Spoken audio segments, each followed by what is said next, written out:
Just guys in a garage. Yeah. Just guys in a garage, yeah. You know this is going to be the new intro now, right? Hi, everybody. Thanks for listening. Welcome to Guys in a Garage. Today I'm here with Brady Campbell. Hi, Brady. Guys in a garage. Dude, that's totally going to be the new intro. Testing. These sound so much more crisp and clear than these ones. These ones are a little more like deep and monoed, or deep and I don't know what you call it. Way better? Oh, yeah. That's how I like it. I wish I had that deep voice. You have the best podcasting voice there is. What are you talking about? Yeah, baby. DJ Jazzy Funk about to lay a track right on your face. Yours is way better. It's because I'm tired. Because you're tired.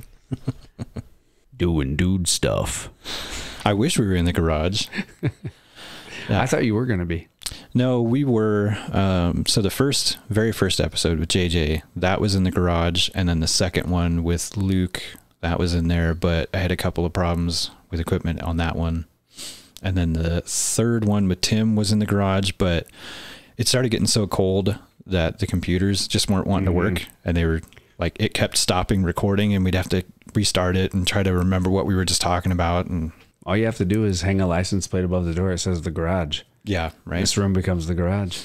Yeah, pretty much. Just bring in some of my tools and all that, piss my wife off. Yeah, I could probably do that. Yeah, you could. Your whole studio desk station could just be like a work desk with like a bandsaw on it and stuff. It'd be really cool. I'll go spend $15,000 on a new Snap-on toolbox with the nice butcher block top that I can put my computer and stuff on. Perfect. I love it. That sounds great. Keep your stuff organized. Just keep everything in the drawers, nice and put away. I don't know what about that would piss my wife off more, 15 grand or a giant toolbox in the office. It depends on if you're living on a prayer and hoping you'll make money, or if you are making money. Not at the moment. Then yeah, probably keep to the fold-ups. What do you got under here? Nothing. Not a damn thing. It's a nice setup. Yeah, it works. It does the job. Like I said, I wish it was in the garage, but it's just too cold. Do you not need any sound dampeners?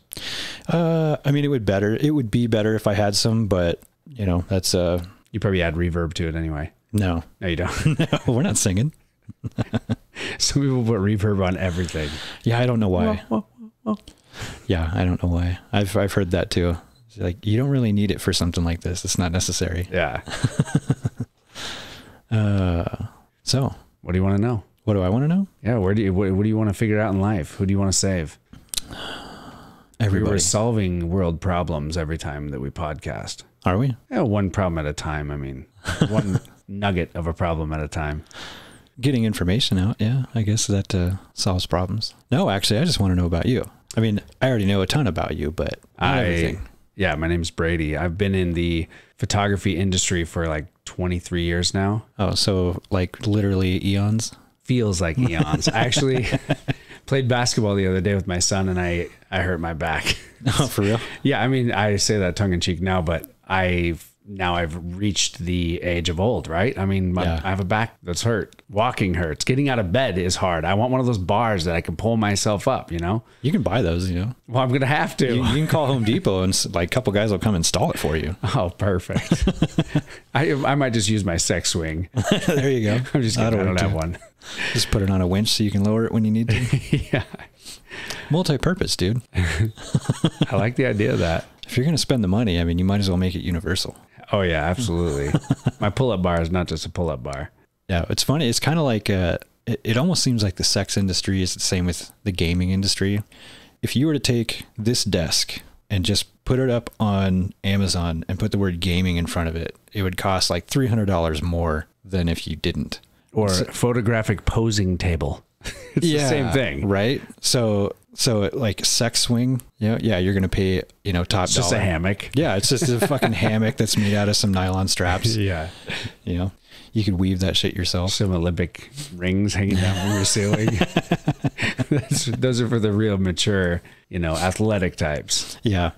Yeah, you got to get pretty creative with the upper body strength to do any good moves on those.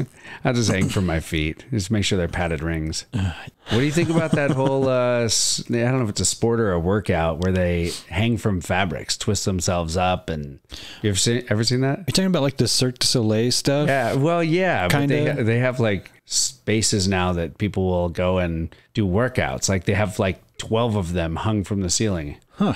I don't think I've ever seen that. I wish I could remember what it's called. Yeah. But it's like, a bunch of hanging fabric around the room and people work out on them. Well, why not hanging fabric workout or workshop?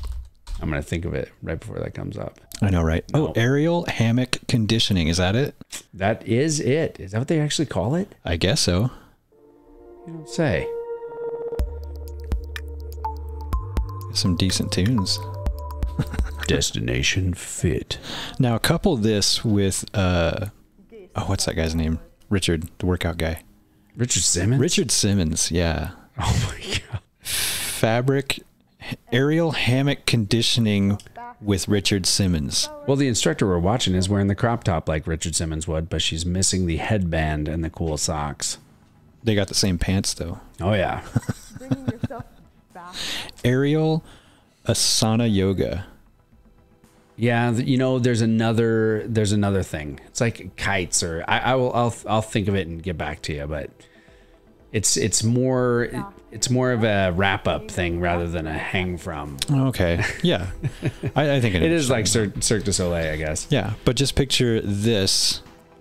But every one of these ladies has a perm, and they're doing this to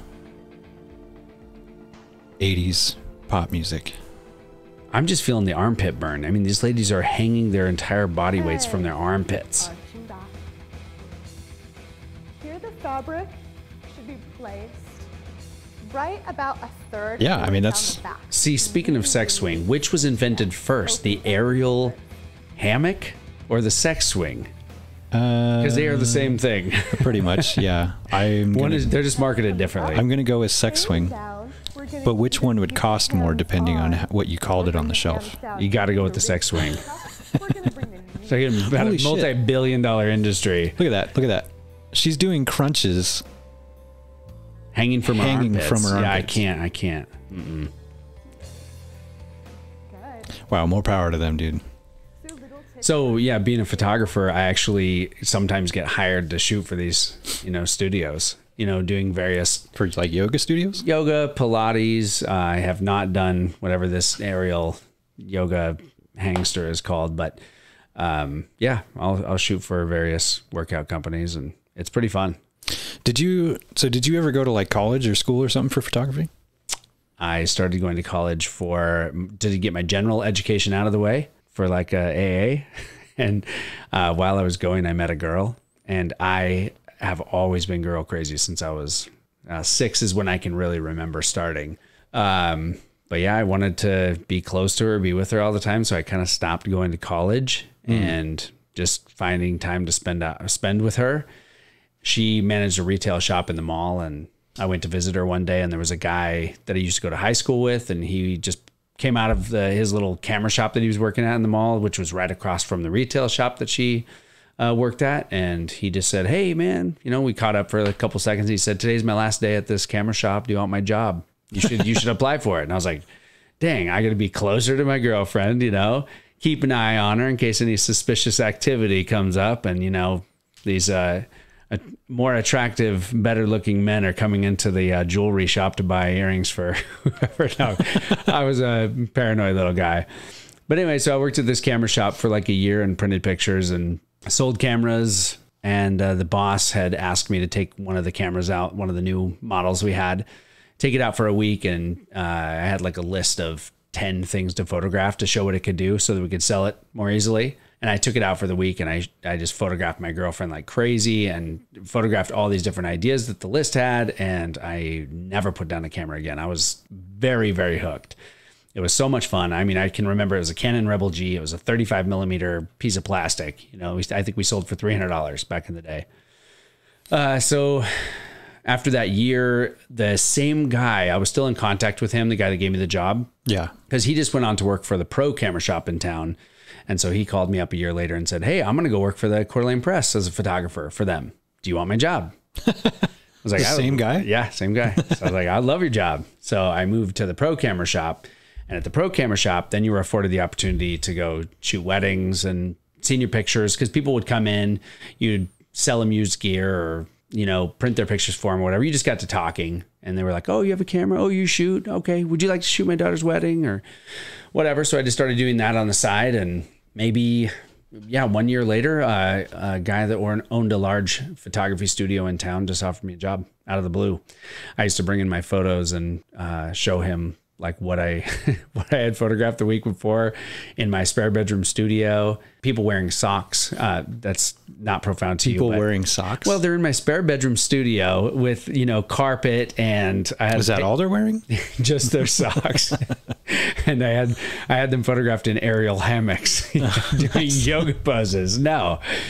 I had paper backgrounds hung in a carpeted bedroom. So I just I don't know how everybody took off their shoes. I just remember these freaking family photos of people in their socks. And it was such a small space. I'm shooting wide angle. I mean, these photos were terrible, you know, absolutely horrible.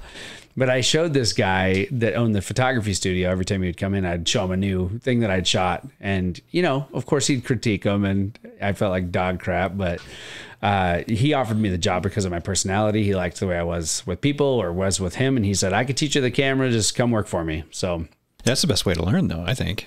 Oh, but he did not train me. He threw me to the wolves. Oh yeah. Taught me how to load the camera and then sent me out shooting real clients. And he would just tell me what I did wrong after I got done with the shoot. So it was a real tough experience because the photos were done. It's not like we're redoing them. Yeah. So it's like, you sucked here, you sucked there. I mean, yeah. So that kind of sucks for the customers, but I would think, but they loved their photos. Yeah. And I think because they had a good experience, they had a good time. Like my personality never changed. I mean, we got along. Right. I made them feel comfortable. And so whatever the outcome was, I could probably throw up looking at it now, you know, looking back that far. But no, we had fun, and I learned the hard way through trial and error, which is actually the faster way to learn rather than just being trained on what to do right. Yeah. Have you always done like portrait stuff, or? It's always been portrait stuff. Yeah. Yeah. I tried to shoot abstract, you know, just little, you'd find some cool rusty, you know, bolt on a old wheel or something and shoot it abstract wise, macro. And I shot scenic photos, and I went out on like lots of nature photo shoots and always had to have people. I mean, I just couldn't get away from people. This is like my bread and butter for my soul, and what it's also paid my bills. But I just love anything that gets me closer connected to people. So that's what the camera was to me. Yeah. Well, I mean, that works out though, because you're a people. A people. So yeah, why not? I went to Yosemite National Park for a week with a dude that still blows my mind. But this dude was heavy into photography also, and he owned his own studio. He invited me to go on this trip, and I thought, oh, we're just going to be shooting 24/7 while we're in the valley of Yosemite. And we got there, and he slept into like, 2 or 3 p.m. every day. I don't know. He could have been on some kind of medication or something. But I was up by 5:30 taking his car, that we drove down there to go out and shoot in the valley, shoot the mountain peaks and El Capitan and Half Dome and all the nature that was around. And I was shooting all day, every day. And it was so much fun. But I went to shoot the Upper Falls, and I was, when you do like a long shutter and you get the falls looking like cotton candy, and you know what I'm talking about? When you have the shutter open so long that the water it's not crisp anymore. Right. It's like soft. It's kind of like blurred. So I was shooting waterfalls, and it was kind of fun, but man, this like Asian family got up in front of one of these waterfalls, and somebody was taking their photograph, but I started shooting them in front of the waterfall, So you're taking pictures of the Asian family taking pictures of the waterfall. I know it sounds ridiculous, but that was the moment in which I realized that I was a portrait photographer. I was not a landscape photographer. I've always been more into landscapes, probably because I'm not a people. People walk into my shot, I'm like, get the fuck out of here. And I'm always like, this would be a great scene if I just had a person in it. And I'm like, wow, this waterfall would be so much better with all these fucking people standing around taking pictures. Well, no, I hate going to those landmarks where there's so many people. Have you ever heard of Devil's Bridge in Sedona.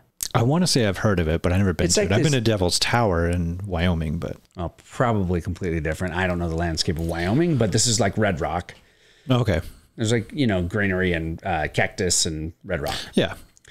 So we hiked early in the morning to Devil's Bridge, which is supposed to be this amazing, iconic postcard, spot. And it was so sad because we got up there and literally start walking towards the bridge and people start yelling at us. There's like 50 people lined up. And they're yelling at us. They're like, whoa, whoa, whoa, we were already here. We're waiting here. And we're like, whoa, we're not going onto the bridge right now. We were just going to walk over to this other corner, this other spot or whatever. And we're like, chill out, But the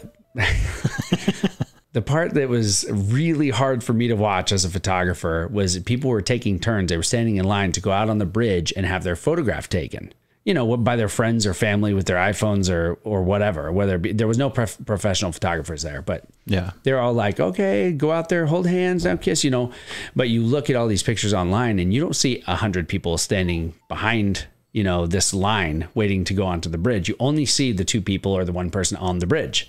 And so it's like, I just still cringe when I think about things like this that are so heavily trafficked that, we have to wait in line for an hour to portray this, spot like we were out in the middle of nowhere. Right. It's like, it's just, there's people everywhere. Yeah. So like me as a portrait photographer, I wanted to photograph the entire thing with the line of 100 people and the 2 people out there on the bridge. But I still cringe every time I see anybody's photo out there because I know they weren't alone. It's not like some romantic spot. Yeah. I was just reading, I want to say it was yesterday, and it was something, my usual taking a dump, looking through my newsfeed thing. And it was some guy who started a Reddit thread about bombing influencers because he's just so sick and tired of every place he goes to just like on vacation to just go see something. You've got influencers that like try to take over a spot, the fountain in England or something. And they try to just push everybody out of the way and tell people like, oh, stay out of my shot. And they, and it's not just like they stand there for 5 minutes, and take a photo and then they're done. They hog it for like a half an hour while they do all of these fucking poses to get that one right shot for their Instagram or whatever the hell it is. And so this guy will literally, he gives them like 5 minutes and then that's it. And then he will stand in front of their camera and just take pictures and piss them off. That's perfect. Yeah. I've watched reels over and over about influencers saying like, I'll do whatever it takes to get the shot. Yeah. And then it shows like the surrounding area where there's people everywhere, but in their shot, it's just them. Yeah. And they make it look like they're the only one there and it's so peaceful. I can't even. And meanwhile, everybody else and their families that have been waiting all day to get a nice photo that they could do in 2 minutes in front of this fountain, I've been waiting all day. Let's say even screw the photo just to go and experience it. Yeah, just to stand there and be like, wow, look at this. This is so beautiful. No, I have grown so adverse to anything that has like kind of a false pretense in front of even the Eiffel Tower. Oh yeah, that's a big one too. I went to Paris in 2018 and I was at the barbershop and it was the 75 euros for a beard trim, which was, I thought, pretty crazy. But you walk in, they're all suited up. They give you espresso. They plug in your phone. They take care of you. It's a legit experience. Yeah.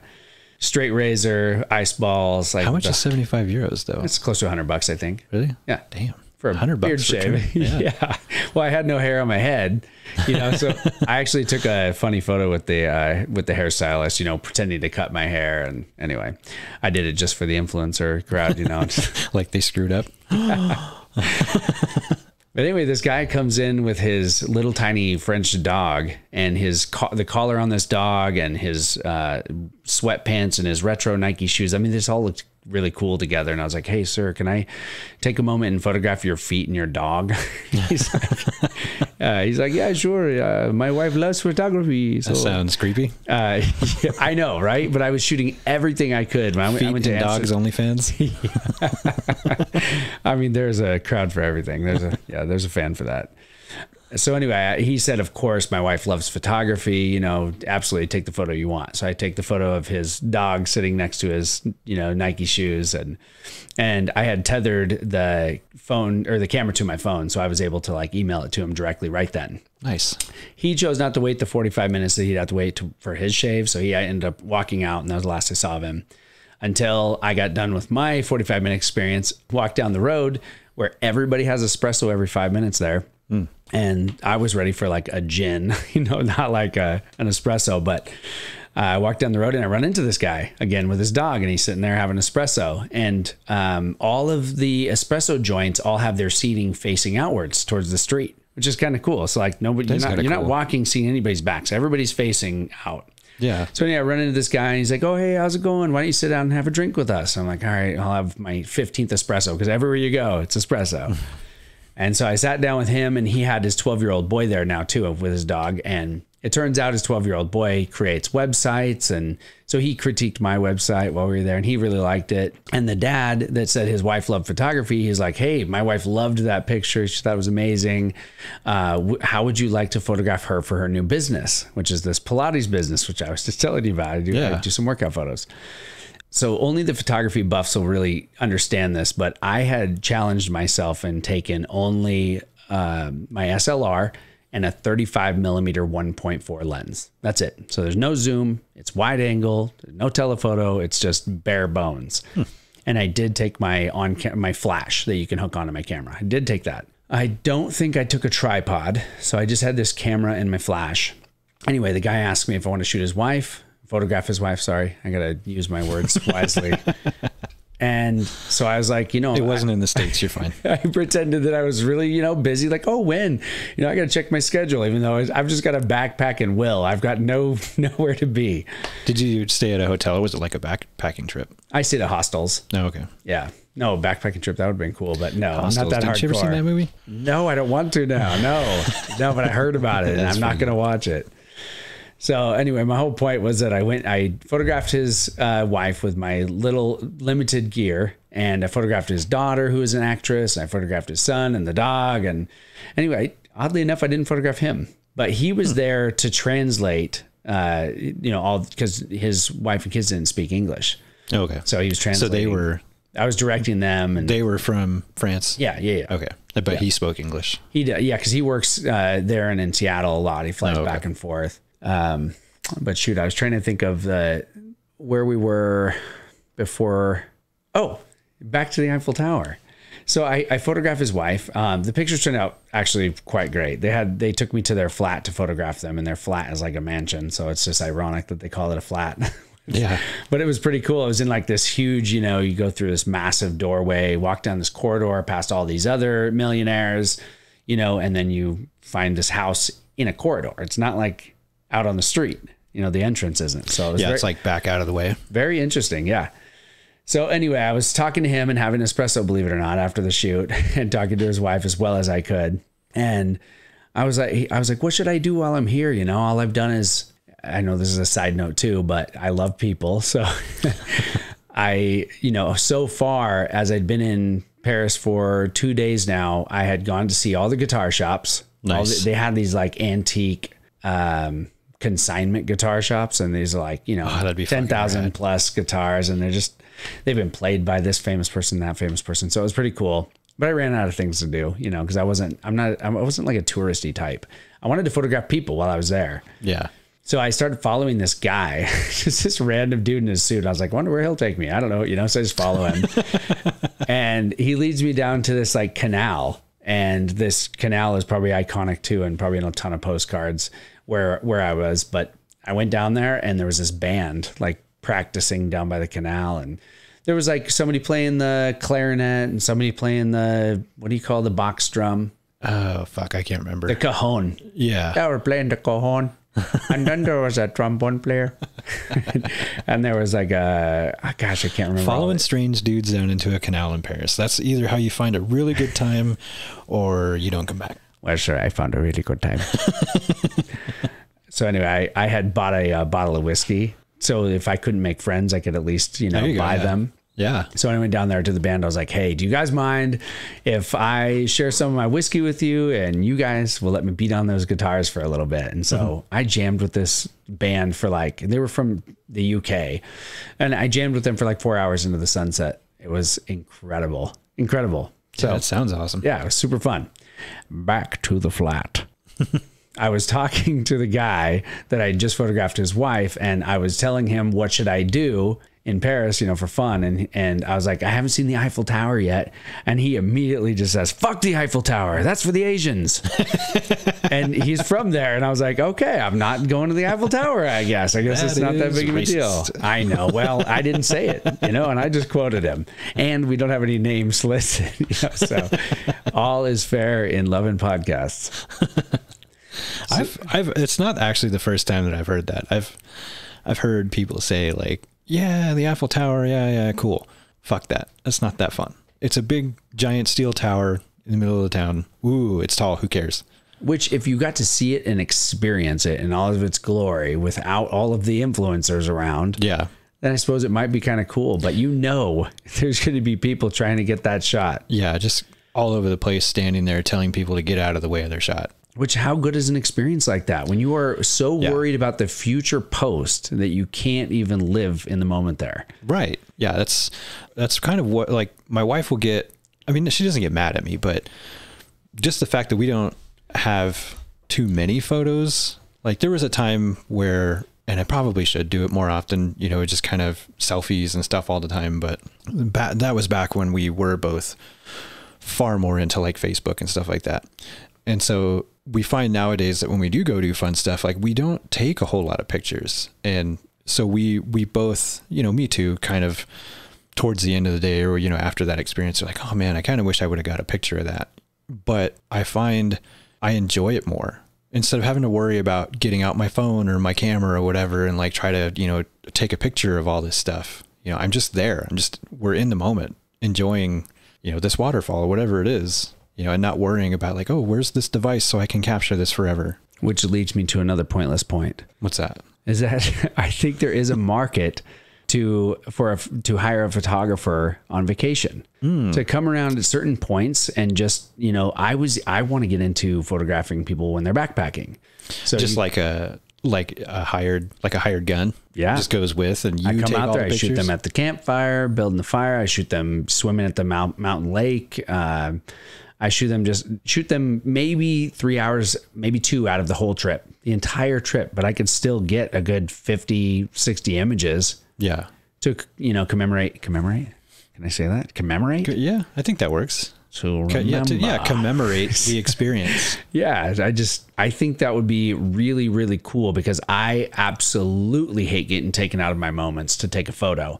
Yeah. Unless, which I've decided that if I'm trying to create a photo just to create a photo because it's fun, I allow myself to do that. I don't care what the moment is because that is part of my passion. I love to create something. Right. So I made the last backpacking trip and I went on with my sons. I made my kid get up at the butt crack of dawn. I was like, I need this photo on this rock at sunrise. I need you standing here like this. And then I let him go back to bed right after. So was that a moment where I woke up and I was having my coffee and my son woke up and he went and stood on this rock and I was like, oh my God, that's beautiful. And then I shot it? No, I made the image. I wanted it. I wanted it so bad. So I have it. I shot my kid the night before on that same rock with a headlamp on. I saw that one. Yeah, I love those photos. But for the other side of the coin, I just went on vacation for a week with the kids and I photographed hardly any photos. I maybe took, 20 photos, maybe, if that. But I set aside times to go and create and to take pictures to remember the trip, to remember this is where we stayed.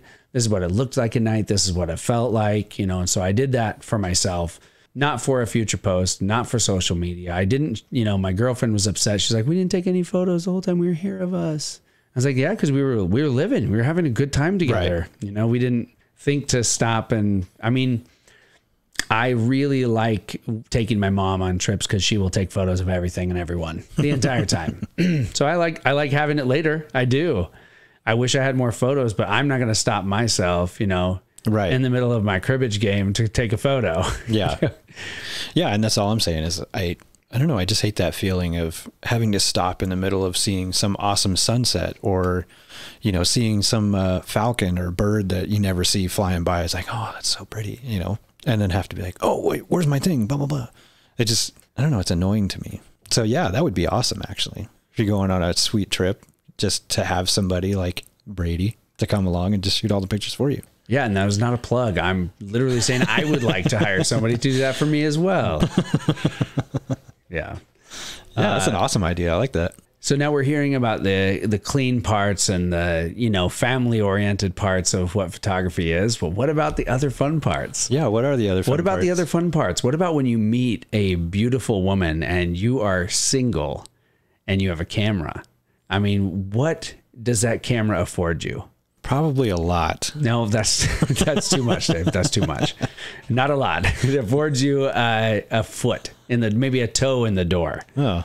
To be able to open up and have conversation with somebody. When you have the camera in your hand, it's almost like you are not only to yourself considered the director, but to them, they see you and they're like, he's the director. He will direct me. You know, this is a psychological blah, blah that I'm throwing at you right now. Well, I was just thinking more of, you know, like attention whores with daddy issues that see, you know, a good looking guy with a camera and they're like, yes. Okay. You're taking me down the rabbit trail of the woman I don't like. There are the women that are like, shoot me, shoot me, shoot me. You know, you're going to build my portfolio and then I'm going to leave you. All I need is some headshots. Oh wait, all I need is you to build my entire portfolio and put me on the map. Mm-hmm. Yeah. What if I spun around just like this? It's like literally feeling like I'm on the job now. No. I direct you. I get my shot for me, you know. So I've run into that situation more times than I can count. So thank you for bringing me there. But I was thinking on the positive side. A lot of times you see someone beautiful and they're shy and they don't like to get photographed. And you're like, hey, I'd really like to make this picture. And it at least opens a conversation. I have met so many people by having that camera. So it's been phenomenal. All walks of life, you know. I was like, all ages. That sounds weird too. Good God. But no, I mean, I've been getting an oil change before and said, you have a really cute kid. You know, here's my business card if you want to get some photographs later or whatever. So I've had an not all access pass, but I've had a great access pass to people since I started. It's been phenomenal.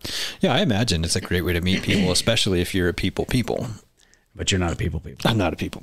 I'm trying to work on that. How do you feel when I bring up something like meeting a random stranger and saying, can I photograph you? How do I feel? Yeah. Does it make you feel a little anxious inside, or is that like, oh yeah, that would be cool? No, not really. It's not really like that. It's more of it's hard to explain. It's more of just like if I went weeks without talking to anybody, that wouldn't bother me, if that makes sense. Which I know sounds really stupid considering what we're doing right now in this moment. But no, people aren't, and I can sometimes at parties, you know, and stuff like that. If there's, a ton of people, especially people I don't know. And it used to be way worse when I was younger. When I was younger, man, oh God, you take me to Silverwood or anywhere and I would just, I could stand a couple hours of it and then I'm just freaking the hell out. I just want to get out of there. You know, and my brother, he was always really good just about like, I don't know if he did it on purpose or, you know, if he was just that way, but just coming up with stuff to talk about or say that would just take my mind kind of off of it. Like we were at Silverwood one time and I can't remember what line we were waiting in. It was one of the roller coasters and he's giggling and laughing. And I'm like, dude, what are you laughing about? And so we look over and there's this group of girls. And actually there were several groups of girls and there was always like 3 or 4 of them. And he was explaining to me how every group of 3 or more, you know, young, cute girls has the one, you know, chunky girl with them that they bring along to make themselves look better. And I was like, for real? Which I know sounds really mean, but I'm feeling better about my Asian comment. Right? We're standing there watching this line of people moving and sure as shit, every group of like 3, 4 or more girls that came up, it was always like a few like really cute ones and then one like chunky girl. And it's like, holy shit. So then is it true that if you wanted access to the one, whatever girl you were into, that you go to the friend that you know you have to become friends with first. Yeah, of course. That is true. Yeah, that's absolutely true. Well, that's not the way Ryan Gosling would do it. Well, Ryan Gosling. He would go right up to the girl he wanted and say, I want you. But Ryan Gosling doesn't have to go up to the girl. He could just be standing there putting gas in his car and she'll go up to him. Is that how you really feel about him? I think so. I think they flock to Ryan Gosling. I'd pump his gas for him. It pumps something. Awkward. Yeah. No, I don't know. I'm working on it more and more, you know, because and that's the weird thing is I have no problem when I want to with going to a bar or, you know, going to some place where there's tons of people and just like turning that switch on and having a good time and getting to know people and meeting people and getting into conversations and stuff. I can do it. I don't have a problem with it. It's just, I'm not the person where that's what I'm all about. It's not what I want to do all the time. And it's exhausting. It's taxing. So I can handle that for like a day, maybe two. And then afterwards I need a few days of just hanging out, doing my own thing, or just hanging out with my family and, you know, just being me and a couple of people. Well, I was telling you about my highlights. You keep saying I'm a people, but I also like to hide away for days. I hide away and look at people's social media and think, no. What are you doing? What are you doing? The lighting's all wrong, you moron. Live in the moment. No, I do. I would like to do reels and TikToks. Yeah, well, I'm really hip, you know, with the kiddos. So when I did my last TikTok. They're trying to ban TikTok in the States, though. Because it's owned by China? Yeah, because it's owned by China, along with everything else. Well, I was saying that I would like to use them as a platform, you know, because I do feel like if you're going through this life and you become old and you hurt your back and you need a lift to get out of bed and such, and you've got a lot of wisdom along the way with that, it'd be nice to share that, you know? And yeah, of course. These platforms are amazing to share not only information, but just perspectives, you know? Yeah. I love to gather perspectives from all different sides of the opinions. You know, I gather them all and I always land in the middle. Maybe not always, but I land in the middle for the most part with a lot of misinformation, or call it, or information, or, you know, I just come right in both sides of them. One goes in one ear, one goes in the other. But anyway, to go back to the people part of it, I do have to hide away. I have to hide away, and, you know, TikToks is as close as I'll get to them. I think everybody does at some point. I recharge? I think even people at some point, they need to just kind of take a break. Also, have you tried being a people without booze? Yeah, actually. Go into a random place with a group of people and interact? More so recently, yeah. How is it? Yeah, this last year, you know, and we've talked about this before, you know, I all but quit drinking. So I haven't really been drinking nearly as much as I used to, you know, just a beer here and there. But yeah, it's totally a different experience going to a place with people and peopling and being totally sober. It's a lot harder, but learning how to do it is definitely a challenge, and it's a good thing to do. So consider that booze taught you that everybody was your friend. And being sober, you go into that same group of people and only two of them are people that you'd actually like to interact with and have a deep, meaningful conversation with, or even just like an extended conversation. Yeah. So I've just grown to really enjoy those two people, you know, and not go into a crowd of people thinking that I have to be everybody's friend in there. Right. Or that I even want to be. Right. Because I don't. There's a lot of people in there I probably don't like, and they probably don't like me either. Yeah. Booze just told us, yeah, we like each other for the night, you know. Yeah, we're all friends. Like, let's get coffee tomorrow. You get coffee and you're like, I don't like you. Yeah, right. Yeah, it's interesting how many people that you meet when you're boozing that the next day you're like scrolling to their Facebook or something and you're like, I would not hang out with this person if my fucking life depended on it. What was I thinking about? You weren't thinking. That was the cool part. Booze turned off my thinker. Yeah. Yeah, that's nuts. So any existential crises you've been thinking about lately? God, not really. No. Like, what do you mean existential crisis? I don't know. A psychological, mystery in regards to relationships and leadership in our world, or down to personal relationships. I mean, I think about this stuff all the time. No, just trying to figure out how to contain myself better in terms Contain. of, yeah, I mean, I tend to get into things. So I'm very much super like uber focused on things. So anything that I start, it's very hard for me to put down or quit. So like, especially when it comes to this podcast stuff, I tend to get on it and I focus on it and I focus on it and I focus on it. And that takes my attention away a lot from other things that are very much so important. So like my family, you know, I spend a lot of time doing this when I'm not at work, and I kind of just forget to remember the stuff that actually matters. So what does this give you that the outside world, outside of these headphones, gives you? Like when you dive into this, what are you getting from it versus that? What I get from this is talking to people. So the people that I do need to have, I get that from talking to people such as you, like my friends, learning more about my friends and indulging in this interest that I have in what people do and why they do it. So, you know, why you became a photographer, you know, the story that you just told. You know, I have another guy coming on probably next week. He works for a company that does environmental stuff, which is just interesting to me. So things like that, you know, it's kind of what drives me to do this. And also I'm a total nerd, so I get to play with my toys and my computers and stuff all the time. And I get to learn about audio production and things like this, which, I mean, at some point in time could maybe lead into a different career path. Maybe, who knows, you know? I mean, there's a whole giant, you know, I don't know what you call it, just a whole giant, many facets that go into this, but so like you just decided to educate yourself on this, immerse yourself in it in hopes that who knows what. Yeah, pretty much.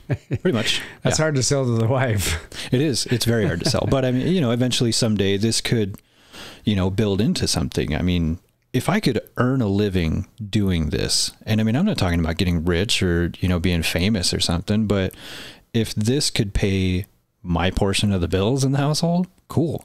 If all I had to do was this and talk to people that I'm interested in talking to and record it and put it on the internet and it'll pay my bills, I'm cool with that. So sure, why not? So I am trying to build something. And that's the thing is, you know, generally my wife doesn't really care what I do as long as it's somewhat productive.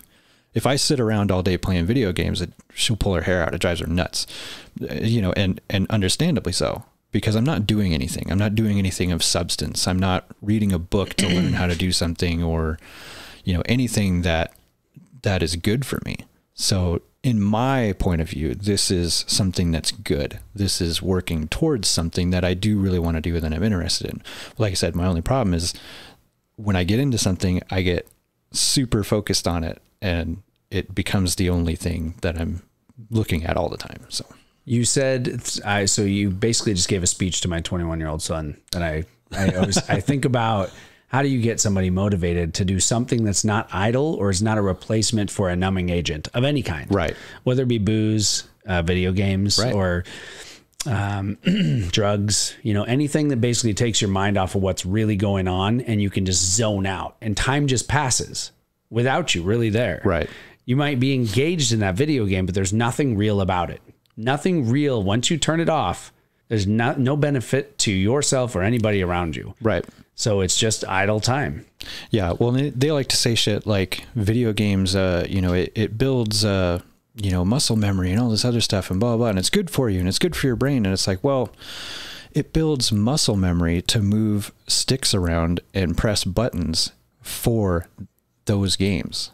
And it also builds, you know, memory retention and stuff for certain things that have to do with those games. And maybe some of it comes outside to the real world, but not much. Wasn't it also overstimulating your prefrontal cortex? And yeah, it is. That's all it is just dopamine, constant dopamine. So it's kind of horseshit.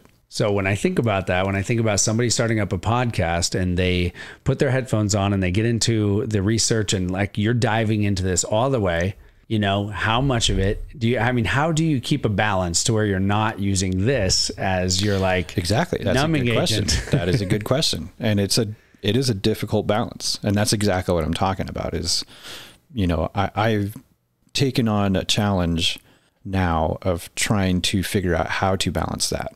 So how to figure out, okay, how much time do I spend here? And, you know, I had to learn to start planning this. I mean, just like I do with anything else, you know, that's what I do for a living is I'm a planner. So I spend all day at work planning production schedules and, you know, people's, you know, working days and all this other stuff, logistics for truck deliveries and all kinds of stuff. I mean, I plan all of it. So when I come home, I don't want to plan anything. I fucking hate planning outside of work. It drives me nuts, but it also drives my wife nuts because she's a planner. She needs to have a plan. So I'm the guy who tries to live by the seat of my pants outside of work and, you know, oh, hey, in an hour, let's just go to dinner. Oh, let's go to this movie. And she hates that, you know, but interesting. Yeah, it's very, very odd. So when it comes to this kind of stuff and with pretty much everything else, I've had to start trying to learn how to plan all of this too, because you've got to figure out how to put the blocks together and how to fit everything into the time that you have. Because I only have so much time every day after work and I only have so much time on the weekends. So I have to figure out, when am I going to edit? When am I going to upload everything? When am I going to write, you know, the blurb about every episode? When am I going to render, you know, blurbs for Facebook and stuff like that? When am I going to schedule everything in, you know, Meta Suite so that it'll automatically go out? You know, I pretty much have to spend almost an entire day doing one episode from morning till night just to get all of that stuff out there. Wow. And then, you know, so if I don't do it all in one day, then I have to split it up. Well, how do I do that? So that's what it is now. It's a challenge trying to figure out how to make all that work. Well, people have always told me, hey, you're pretty good at this or pretty good at that. You should try this, try that. And you can always do photography on the side. Yeah. But I have always been one that has to be 100% into something. Right. To really excel at it. And so I always think like what you're doing is, let's say I take 2 hours every day out to learn music. I mean, I guess that actually would help me, but, but if I took that chunk of time, you know, out every day, I wouldn't think I would excel at it the way that I did with photography, where I could actually make an income and it would be, you know, beneficial to my family. I also love change and I love learning new things. So it's not that I want to give up photography, but I would love to do something else in the people arena. You know, I would even, I'm trying to think of like something else that would be maybe on a larger scale. Maybe I get to move to Hollywood and, you know, photograph movie sets or something. And I get to meet a whole different genre of people. And, you know, I would love to take that kind of a risk, people, but though. Fake people. Well, okay. So I did this one project called Dear World. And that was when Katrina hit New Orleans. Afterwards, they let people, or they had people write messages on their body with like Sharpie. And then a photographer would come in and shoot all of them with their messages that they'd send out to the world, or that the world was sending to New Orleans. Maybe that's what it was. Anyway, it went off for a little while. And then they brought a chapter to Dear Spokane. And so I ended up being asked to photograph all of those. And they had people come in for 2 hours, and whoever wanted to send out a message, they could. And it was amazing. That would be cool. And then I got to shoot people that could never afford me. And that was awesome. I got to shoot diversity and, you know, different ethnicities and different religions and different income brackets. And it was incredible. Like, I loved it so much, but I don't know how to monetize that so that I can survive. But I would love to dive more into that. Right. And yeah. And then you don't want to go down the rabbit hole of doing charities for money or finding a way to make it profitable so that you can do more of them. So you can, I mean, it's a really, really difficult balance. I think I have found the perfect career for me that allows me to spend time with people I love on a real level and spend time with people I love on a real level in my job too. So, I mean, if you're going to spend 85% of your time doing something for money, I think I've landed in a pretty good spot. Yeah. Philanthropy is a tricky thing. Like, you have to be the kind of person that already has like a shit ton of money in the bank or some kind of passive income that just rolls in and you don't have to do anything with it to really have the time to go and do other things, or the extra money to throw at this charity and that charity. Yeah. Right. Yeah. I don't know. That's my biggest thing right now, is just trying to figure out how to manage everything, how to plan, how to put this all together, in a way that, excuse me, I can get it done, but I can spend the time with my family that I need to spend. Now imagine this. And that I want to spend. It's not that I don't want to, but I do. Now imagine you're Dave, which is hard to imagine, right? But you're single. You're single, and you don't want to be single because we all desire some sort of like deep connection with somebody. We all desire some level of partnership or connection. So now you have these hobbies, you have your job, you're trying to further your career, but also now you got to mix in dating, or at least find some way or some amount of time each week that you can invest into finding somebody. So I don't think that would work. Why not? Because the dating scene is so ridiculous. Well, how did you get married? You had to have dated. Well, that's actually a funny story. So you're like, no, I didn't have to date. I mean, yeah, you know, I bought her from Russia. we dated, but so a guy that I grew up with, he was my best friend since like 4th or 5th grade, something like that. He met her, and then he brought her over to my place at one point, and we were all just hanging out. And that's where I met my wife, is through him. And then, you know, over time, long story short, you know, we grew up, and he kind of didn't, and he got into a bunch of trouble, you know, and ended up going back to jail, and somehow me and her just kind of started hanging out, and, you know, the rest is history. So I've known my wife since we were probably like 16, 17. Okay. Yeah. So almost, I don't know, damn near 20 years now. Wow. Yeah. So I was married for almost 16 years, and we had the same kind of hooked up by a friend, you know, met watching a movie, and then we were married 3 months later. We were married almost 16 years. So I never had to enter into the dating world. That's really short. Yeah. I didn't. Although not the shortest I've ever heard of. No, my parents, we went on vacation to Coeur d'Alene, Idaho for maybe 4 days, maybe 5. I don't know how long we went, but my mom would take us on her $500 bonus. So I imagine it wasn't that long. We met a guy at the roller rink, and he asked my mom out, and I was out skating with my soon to be sisters, had no idea. Anyway, so he took us. Oh, so they were his kids? Yeah. Yeah. So he took us to the movies, miniature golf, out to dinner, you know, just wined and dined us for a couple of days. And then on the 3rd day, we were about to take off from our campsite. He came to our campsite and proposed to my mom. Damn. Don't know who this guy is at all. I just know that he likes miniature golf. I mean, that's about it.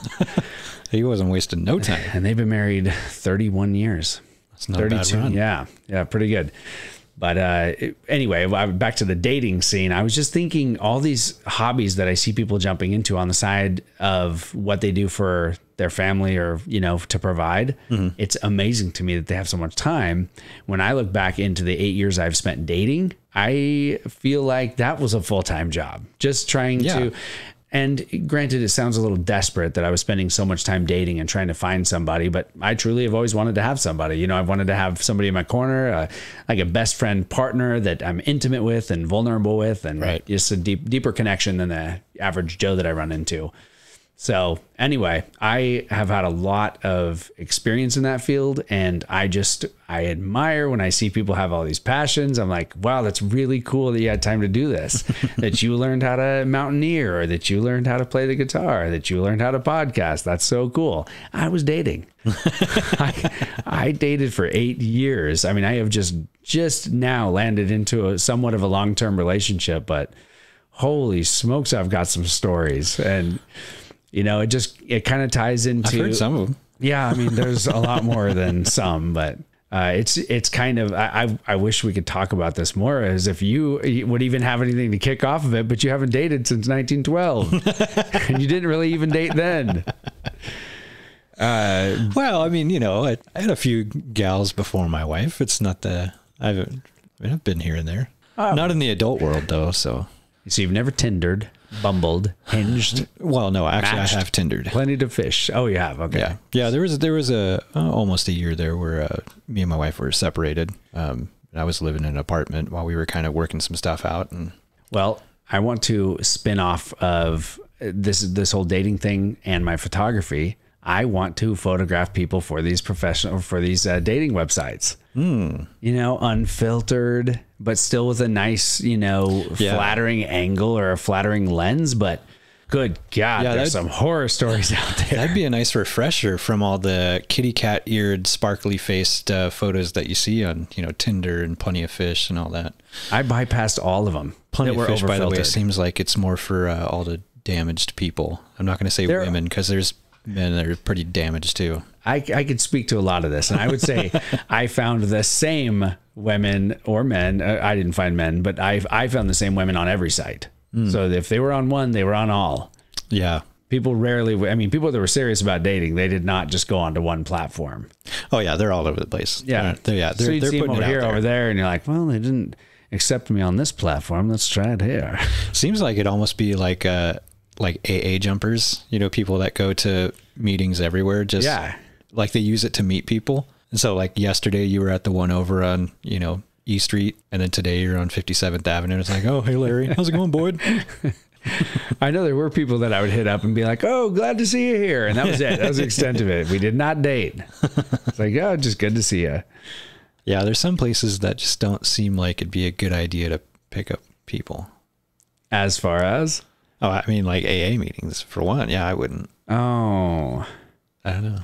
Ooh, but you know, this is a good question though, because when I was heavy into my religious background, you know, I would think I only wanted to meet a partner at the church. Yeah. That's problematic too, because people grow and evolve and change. And so your values and principles may line up today. They might line up today. But that doesn't mean they're going to tomorrow or a year from now or 5 years from now. I do not choose a partner based on that anymore. Yeah. Well, that's one of the biggest reasons why I think it's stupid for people to get married so young.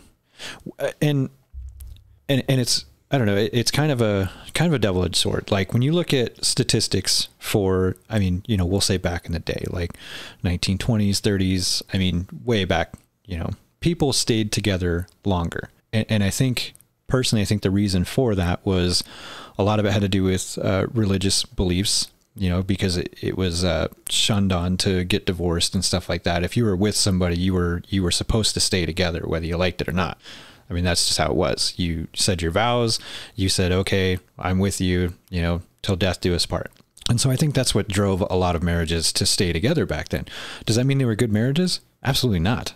I think there was a lot of people that suffered sticking with somebody who they hated because of what the Bible said, which to me is probably, I mean, that's damaging in and of itself, to have to live every day with somebody you don't want to be with. There's probably a good reason why people used to sleep in separate beds back then. Not only for the fact that you could actually get some sleep and not be kicked or, you know, listen to some snoring, but because you just didn't want to sleep with them. But I think in today's modern age, people, you know, trying to figure out how to say this. I think it's a good idea to see what a person's like, to be with somebody for a while before you actually get married and intertwine your lives, you know, and put in that commitment. Like me and my wife, I proposed to her, I don't want to say early, but we were fooling around for a while, you know, because we'd been friends, we'd known each other forever. And then we decided to make it official, you know, and that we were dating probably like a month or something after that, maybe even 3 months, I don't know, somewhere in there. I proposed to her and she was like freaking out. She was like, oh my God, when the hell do you want to do this? And I'm like, slow your roll, calm down. Well, I want to live with you for like a couple years at least, so I can see all the crazy shit you do, and like, you know, leaving cabinets open and, you know, a knife sticking in the peanut butter jar. I know these are very specific, but these are things she did, huh? Yeah. You know, that's what I wanted to see was, okay, can I handle you? But also like, can you handle me? Because I'm no fucking picnic. I'm not an easy person to live with. So, and I know that. So I was like, okay, let's give this a couple of years and then we'll go through with it if that's what we want. And originally the funny thing is we were going to get married just on the books for like, you know, tax purposes. Like we had joked about it several times. It was a joke that we were actually going to get married just for the heck of it, for, you know, so we could claim our taxes and stuff like that.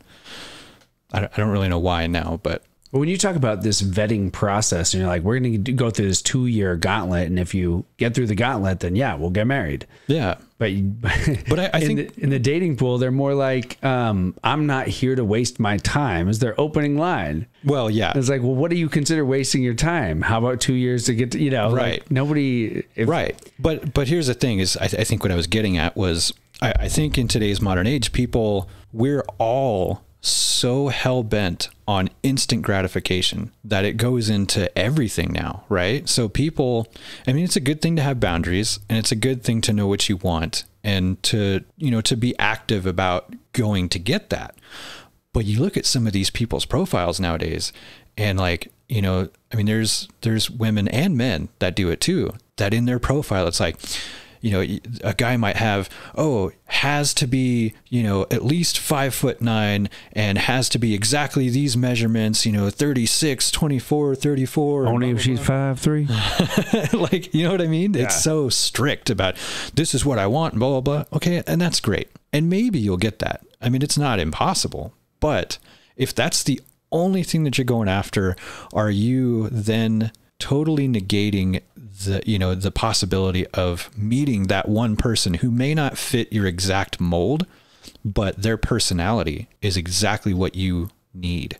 Does that make sense? Yeah, absolutely. I've got a great idea for a reality show. We will put these people in pods and have them speak through a wall, never having seen each other, and get to know each other, and then come out of the pods and see if they're still into each other. There's actually I know it's called Love is Blind. Yeah, I know. It just doesn't work. It doesn't work. Yeah. And I mean, they even have the Love Island. That's even more so. Just like, Island? Yeah, who's hot? Yeah. Oh, new hottie came on. I'm more connected to this hottie. This hottie got old. I need this hottie. It's brand new. Yeah, I have no idea why, but we love watching that one. I call it Whore Island. It is just absolutely superficial, 100%. But yes, it is enjoyable to watch the train wreck. Yeah, the little Amazon robot that's in the corner. It's like, ding, ding, today there has been an infraction of the rules. And everybody's like, who fucked who? Come on. Wait, you're talking about Too Hot to Handle or Too Hot to... Oh, yeah, maybe it is that one. I've seen Love Island too, though. Too Hot to Handle, that's right. I haven't seen that one, but I know the premise of it. Yeah, Whore Island. Whore Island.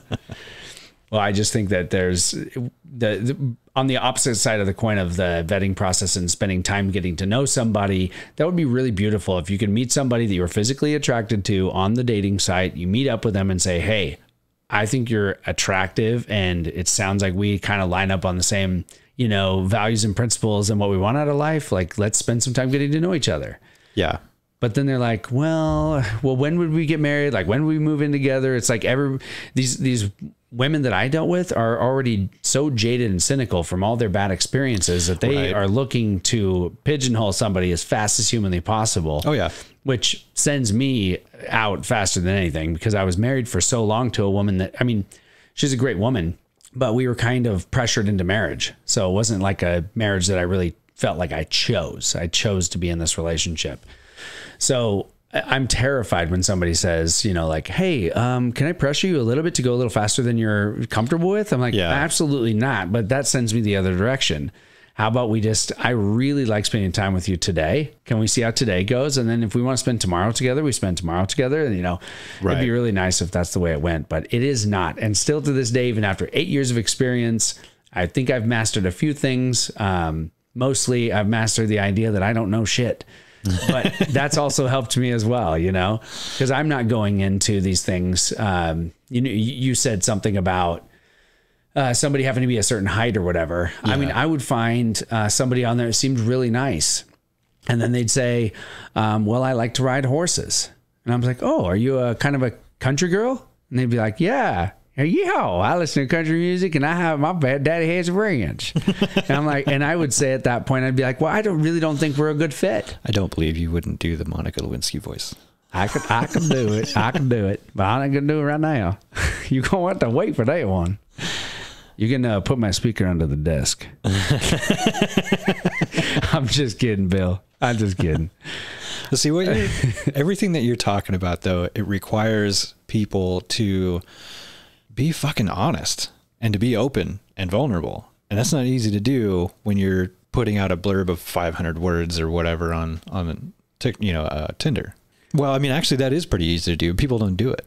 It's a game, it's a game. It is a game. And everybody is trying to get the catch. And so they're putting whatever they have to put on their thing. I mean, you get all the fake pictures of, like the shot from above. They always have that one shot from up here, or many, because they're trying to hide their jowls or whatever. Dudes do it too. Trying to stretch everything out a little more by putting the camera up here. That bass out in front of me hides a lot. Yeah. The guy that takes a picture with no shirt on, picking up some heavy thing just to make himself, oh yeah, which I've heard is actually a really good way to get hits on your thing. To get hits on your thing? Or, yeah, find your words, sir. I am not about to hit your thing. Well, I mean, if you're doing it right, you're getting hits on your thing, but... I found out that the people that had the best success were the people that left mystery. Yeah. They didn't say much. In fact, the girls that I ended up leaning into more, they didn't have a full profile, because the ones that had a full profile, those were the ones that had put a lot of time and energy into finding the perfect mate, which I think they're in the wrong place doing that the wrong way to find the perfect mate. So the ones that were like, just throw up a picture, of here or there at the mountains, and that's it. No profile. Barely could even find an age. I'm like, this has got to be a scam, Yeah. But you find out that person just doesn't have time. They're living out there, and they threw up a couple pictures real fast, to see if they could get any hits or whatever. But they're not invested to the point where they're like, okay, now I've edited this thing 30 times. So I do one more time. I know Mr. Wright's going to read this. Right. Well, and that's because when they do that, they're just making themselves look desperate, which they really are. Or no, they're making themselves look clear as to what they want, which I still think is kind of the wrong avenue for that. Yeah, maybe. I don't know. It's kind of a double-edged sword. I don't think there's anything wrong with being clear about what you want, but I think a Tinder profile, when you're getting into the nitty-gritty, and somebody who only wears, blue tube socks on the third Wednesday of every month, okay, dude, fuck off. And also, if those people fell in love, they probably would compromise on a lot of the stuff that they put on there as facts about what they want. Right. Yeah. So then it puts up a little wall, I think. I'm telling you, I became okay at it.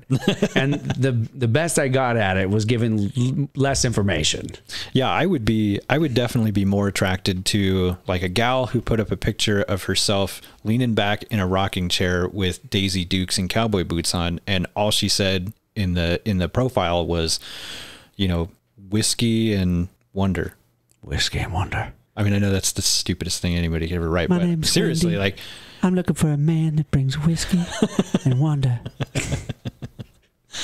I'm not a writer. Let's just get at. Well, that's okay. I just read that. I'm a reader. Yeah, that's obvious. But yeah, something like that where they're not spending a year writing out their entire list of demands. Right. How about just Is this hire a hostage photographer negotiation, and say, I'm going... or are you trying to find a date? Yeah, exactly. I don't negotiate with terrorists. It is, speaking of terrorists, does that come from the same Latin root of terror? Terror? Terror. Because that was what Tinder was.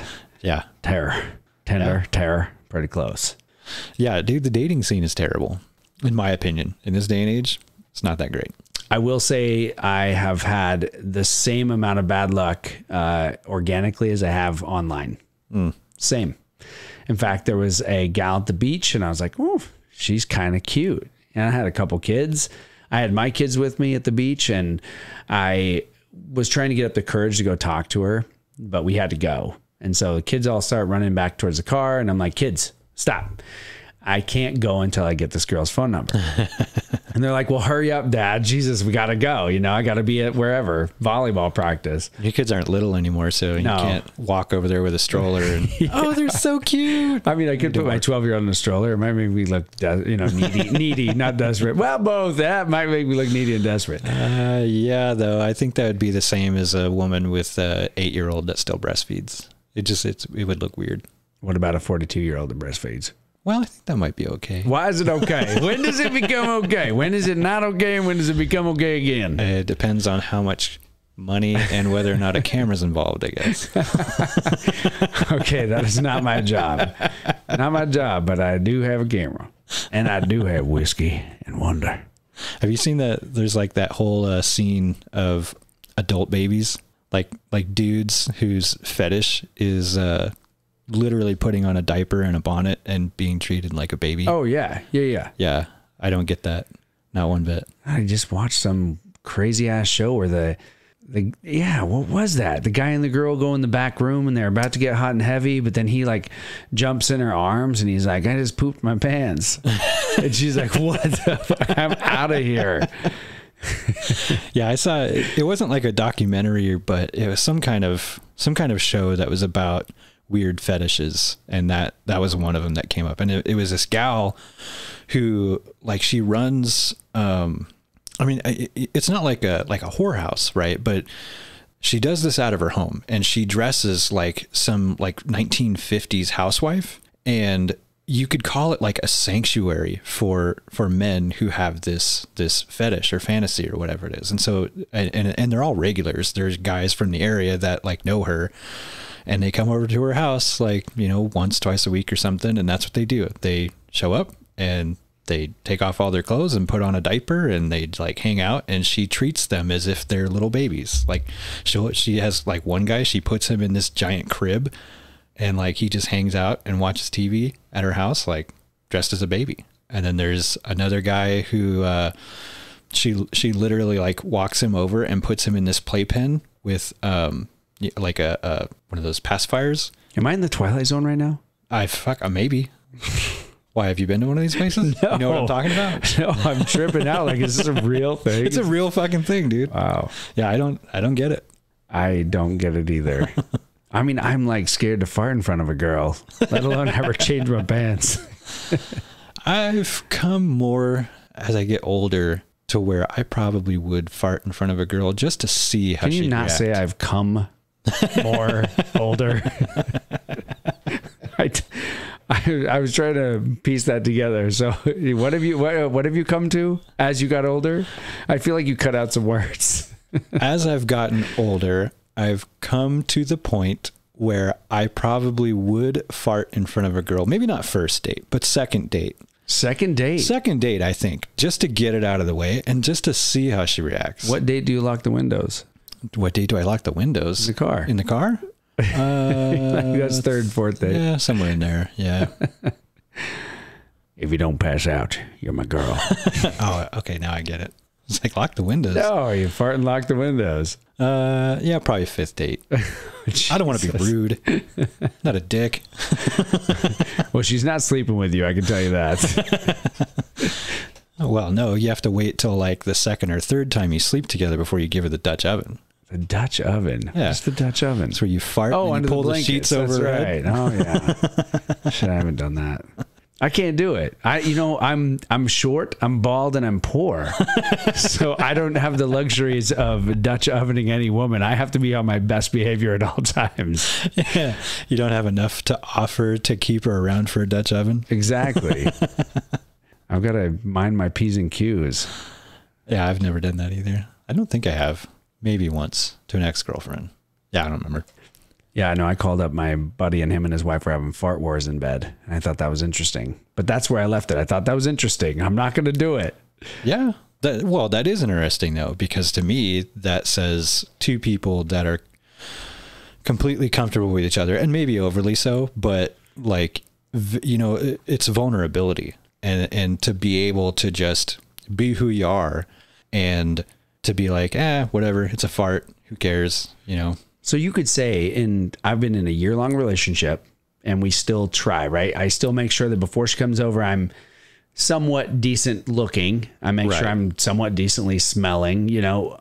So is that me not being myself, or is that... Because I get nervous about the point at which you just stop doing those things because you're so comfortable. It's like, I actually would rather be in sweatpants right now. And no, I wouldn't go put on cologne or deodorant right now. I would just keep watching my show or do whatever. So like, if I'm really being myself, I'm not thinking about any of that stuff. Right. And that's why I say, you know, comfortable almost to a fault, maybe. Because, yeah, there is a point where, and I think it depends on the people. You know, like it depends on what you consider to be considerate of you know, of your partner.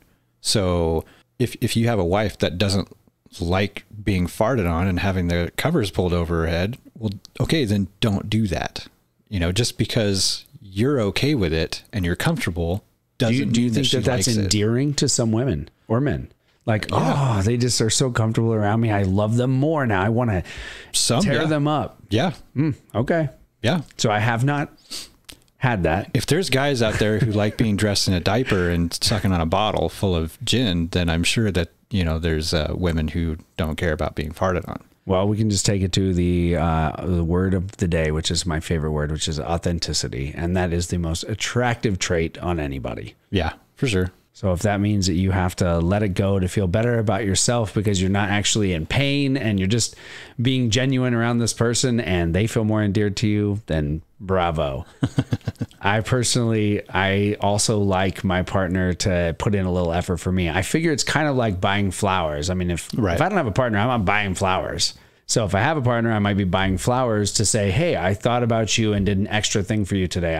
I think for me, that's sometimes I will put on jeans when the day is over. We're not going on a date or anything, but before she comes over, I might like put on jeans if I've showered or something. Right. Which seems preposterous because if she wasn't coming over, I would be in my pajama pants or nothing, you know, I mean, not nothing.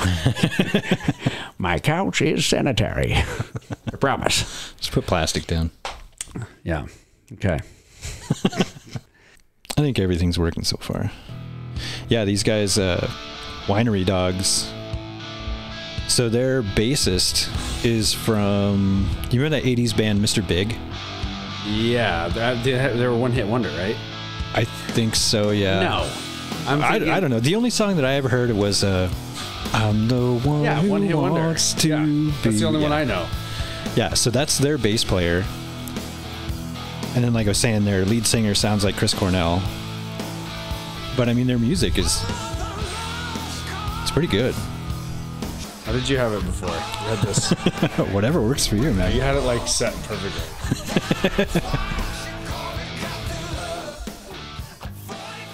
Copyright laws for playing this too fucking long. Oh, really? Are you trying to use it for your intro? No, I was just playing it because it came on after the other song that I had on when I was trying to test out all my audio stuff. Show me your intro. Where'd you get that? Oh, I actually don't have that loaded on here. I can probably find it though. If I can find the file that it's in. Oh yeah, I was rendering video earlier. So I have all kinds of shit open. Let's see here. It is in here. Sound bites. It is, oh, there it is. 1, 2, 3, 4. Just guys in a garage. Yeah. Just guys in a garage, yeah. You know this is going to be the new intro now, right? That's it. That's all I needed. I was actually thinking about changing it for a while, you know, but I don't know. This is actually, I got it off a website called Pixabay, and it's all royalty-free, you know, sound bites and music and stuff that's on there. It's all free? Yeah, so it's free use. You have to have a membership? No, actually, you don't have to. And most of the stuff on there, they ask that you know, give credit to the artists and stuff. You don't have to. They just, whatever. But they also have the licenses and everything on there. And because it's all GPU for, you know, general public use. Oh, okay. Or GPL. But they have the licenses on there. So when you download something, it offers you, you know, oh, you can download the license in case you need it. And so when I started using this, at the beginning of the show, I actually used the last half of this song. And then at the end of the show, I used the first half just because of that countdown where the guy's like, 1, 2, 3. Yeah. So, and if you use it too long, then no. So because it's royalty free, as far as my understanding of it is, you can use whatever you want of it. You know, and it's all royalty free and the type of license that it is. But with YouTube has like this robot algorithm that can detect all kinds of different music and stuff. Anything that they have registered with them, they can detect it. So when I started with the first episode with JJ and put it up, the first thing that came up when I uploaded it was copyright, restriction. And I'm like, what? So I went and I looked at it and it said, oh, well, it's not actually restricted. It just gave me a notice that it is registered with YouTube and that the owner of that song allows it to be used on YouTube. I was like, okay, what does that mean? Am I good? But it does say that if you try to monetize your channel, that it could cause problems for you. So I don't know. Everybody wants their cut. Yeah, which is fine. I mean, I get it. Sure. I'm trying to think of what I was trying to use recently, and they were it was just stock images, and there were certain like royalty-free stock images that if you use them for advertising or whatever, you have to include a credit on your website, like on your splash page or whatever. I wouldn't even know how to do that anyway.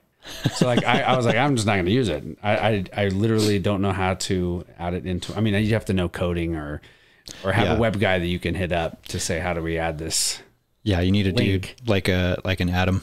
Yeah. Does he do all that? Oh, he's a he's a website designer. Guy, right? Oh, yes. No, I thought he was, but no, he does. So he's a freelance website designer and coder, and I mean that's what he does. Wait, you already have his recorded and published? Yeah. Oh, I didn't even listen to it. Yeah, I want to hear it. He was like episode 8, I think. Oh, okay. Yeah, I think he was episode 8. He came in just before Chad. Yeah. All right, I'm behind. I'll have some listening time. Yeah, he came in and he was talking about being in the military and growing up in California, and he was actually in politics for a while. Like he was what was it? It was either a county board or city or something, and just talking about all the bullshit with politics and having to grease palms and all that, talking about ballot stuffing for class president when he was in high school. Wow. Yeah, it was pretty interesting. I watched House of Cards a little bit. House of Cards? Yeah. I think I've only watched a little bit. I think I've only watched like the first couple episodes or something. I've heard it's kind of slow starting out, but if you stick with it, it starts getting really, really good. And I'm a Kevin Spacey fan, so I should probably get into it. It's just how realistic is the backhanded, all the lies, the twists, and I mean, how truthful is that about our political system? I would imagine probably pretty truthful. Because everything is a cover-up. Everything is, they're trying to push through an agenda, and to push through that agenda, they accidentally come across this person that finds out that they're using this X, Y, or Z to push the agenda, so they got to off them, Yeah. Then they got to bury that lie, and then it just is like it was crazy. Yeah, everybody's full of shit. Yeah. But that was one of the great things about Bill, not Hillary. Clinton, he was full of shit, but he was almost kind of just in your face open about it. Like, yeah, I'm a liar and I'm full of shit. Oh, bye. Do his voice? Oh, boy. I need my dick sucked before 3:30. Oh. I was going to try to do Monica, but I don't know where this is going to go audio-wise.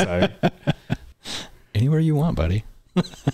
No, it's only audio. It's only audio. It's only audio. What do you got going over there? Oh, yeah. That's if you start recording? Yeah, eventually, I like to try and get some pictures and stuff just for Facebook posts. And crap, yeah. That makes sense. Eventually, I'm still on the fence about whether or not I actually want to do video or not, because it just seems like it requires a lot more effort than I have the time and ability to put in at the moment. I mean, this is almost like a second job already, because I edit every single episode. And it's not like I do a whole bunch of crazy stuff. But if you're cutting anything, you're cutting that too. Right. And video, anytime you cut something, right, because you've got people moving around and have a visual thing that you have to try and put together. So, I mean, editing video for me is pretty much out of the question. Well, I found out that's why they do the clap. Yeah. For aligning your audio. Yep. Yeah. When you do your clap at the beginning. Okay. Because as long as you're cutting the audio and the video at the same time, it's not that big of a deal. I don't know. I think I would end up with like if you're cutting through a conversation, because my main thing is to just cut like silences and stuff, or, because when you're sitting talking and maybe you're talking faster than your brain is working and then you stop, or or the words and stuff like that. I try to cut those things out. It just bug me. I don't know why. And it's mostly me saying it. So do you think for advertising this, you don't need video? Because I'm seeing all of the podcasts I listen to, they have little video clips on Reels and TikTok. Yeah. And that's something I might just get a into. close up. So they'll do like maybe a wide shot of the two guys talking. Yeah. But then clearly for the reel, they just zoom into the 16:9 of the person saying the super motivational Go Coast. Yeah. You know, I've thought about just doing like a single cam just off to the side just to have something, but I don't know. Like I said, I'm on the fence. I'm not there yet. They say, I think it was, I read somewhere it was only 17% of all podcasts have video, which when you think that there's like 4.5 million podcasts out there now, I mean, that's a lot, but it's not that much. It's only 17%. And there's a lot out there that are completely successful without video. So have you heard of Crime Junkies? No, I do. I listened like to crime, it all the way to Montana, and I can't remember who the girl is, the host, but she sounds just like Mila Kunis. Oh, nice. But she said now she has grown so big. She's like top 3 podcasts listened to in the world. Damn. Which is pretty crazy. Yeah. But she was saying, like, she was saying she's going on tour to do like these live. Oh yeah. Live streams. Storytelling. No. I think she goes and has an audience. Okay. And takes them through this like crime as kind of like a storyteller and brings it live to them. I don't know. That's badass. Yeah, it's pretty cool. That'd be like one of those, murder mystery type of parties that you go to. Be kind of like that, only you're just sitting and hearing a story. That'd be rad. No, there's, if I can find it, there's one that. Oh, you need a muffler for that. I know, right? Like, yeah. I need to get some kind of like a table cover that works better than this little tablecloth thing. Yeah, I don't know where it is. There's one, and it's all about like crime in the 80s, and it mostly centers around like Florida and Miami and stuff like that. But that one's actually pretty good. You don't know what it's called? I can't remember the name of it off the top of my head. I don't remember if it's in Spotify or if it is in Stitcher. I listen to so many damn podcasts. It's insane. Do you know of any other? It's probably in Stitcher. Crime documentary / fictional movie like Dahmer, anything that could rival that one? Because that one was so good. So well done. We're like looking all over the place to find one. I just watched the Ted Bundy one and it was terrible. Yeah, no, not any series. Evil. There's one that I saw it was a few months ago, and it was about that hotel down in it's in LA, and it's down where all like the homeless people hang out. Skid Row. It's right in Skid Row, and it's a hotel, and that's where Richard Ramirez lived at, like the serial killer guy. He lived there for a long time, and it's just like a haven for serial killers and weirdos, and I mean, you name it, they fucking live there, and it's horrible. I don't know why anybody would say there's a documentary on it. It's kind of a documentary, but it's about one specific thing that happened there. And so it was this little Asian gal. She like they had all these different videos of her on security camera the night that she went missing. And like one of them is she's in the elevator, and like she pokes her head around the corner and she looks into the elevator and she's looking all around, and then like she's waving her hand in between the doors, and then the doors close, and then all of a sudden they open again, and she pokes her head in and she's looking in again, and you're looking at the security cam footage like, what the fuck is this chick doing? And then she jumps to the other side in front of the doors and she's looking in again, and then she gets in the elevator and the doors close and she's just standing there, but then they open again and she's like, what the fuck? And she looks out and there's nothing there. But then it looks like something scared her, and she pokes back around the corner by the controls, and she's like waiting, and the doors aren't closing. And then she goes back out, and then you never see her again. And so this chick disappeared for weeks. Nobody could find her. All of her stuff was still in her room. They had no idea what happened to her. There was no signs of like a struggle or, like she crawled out the window or something, nothing. And then a few weeks go by, and like all the water in the hotel started smelling funky, and started getting this nasty color and shit to it. And it was like turning brown, and it was disgusting. And so they have these like water tower collection things on the roof. So one of the maintenance guys goes up there, pulls open the hatch, finds, and the hatch I think was locked, and the chick is inside like floating in this tank. Yum. And they have no idea how she got there. They don't know who like threw her in there, or if she somehow managed to get herself in. How much time had lapsed? Just a few weeks? Yeah, it's a few weeks. Yeah, it's It's kind of creepy. It's a pretty good one. So maybe what we're missing from that footage is the ghost that actually put her in the hatch. Yeah, could be. There's got to be some demonic, horrific things going on in there. Has to be. Do you believe in ghosts? I mean, I wanted to so bad. I wanted to experience one. I used to have this studio space that I'd work at till like midnight, and it was this old 1908 building with the boiler downstairs that would like knock, and it was people said it was haunted. So I was always like, oh, maybe tonight's the night I'm gonna have an experience in this building. And I only had one experience, and I really I don't know if I got some blockage going on, but no, I have not ever seen a ghost. But I came out of my studio door and nobody else was in the building, and it had to have been around midnight. But there was a camcorder just sitting on the floor, like in the hallway by itself. So of course I had that's to, creepy as shit. Yeah. That's like Jigsaw. You want to play a game. I didn't know what I'd find. I pushed play on this thing. I grabbed it, flipped out the screen, and I pushed play, and it was actually just a cock shot. Some dude's balls. That would have been much simpler than what I found, but no, it was like this spiritual leader lady speaking to a group. And I didn't listen very long because I was like, I'm playing through somebody else's camcorder, so it felt a little. Was it on the floor in the middle of a pentagram, or no? Nope. There was nothing else that I could say was interesting about this, other than somebody put their damn camcorder on the middle of the hallway, and that's pretty weird anyway. And I thought maybe they left it there for me to see this message. Maybe there was something I needed to hear. Of course, I wasn't going to. So just in case there were subliminal mind tricks going on or something. Yeah. Yeah, I totally would have thought like you turn it on and it's some guy's ass or something. and then your best friend like pokes his head around the corner. I got you good, you fucker. No, that would be very nice and playful. But mine was a little terrifying at the time. Yeah, my kid believes in ghosts. She's way into that. At one point she wanted to buy all the gear to go ghost hunting and all that stuff. And we're like, yeah, dude, get a job. You can buy whatever you want. Yeah, no, I never really have had another experience either. I can't say that I don't, but I don't know that I really do, if that makes any sense. I don't know. When we were growing up, my mom bought this house over in Osborne that was, it was pretty old. It was definitely a fixer-upper. I mean, we gutted the entire thing down to the studs. I mean, it had no walls, nothing by the time we were done, like gutting it out, and pretty much rebuilt the entire thing from the sticks up. And the people that lived in it I'm pretty sure they had died in it. And my mom used to say that there is like the ghost of this old man that lived there.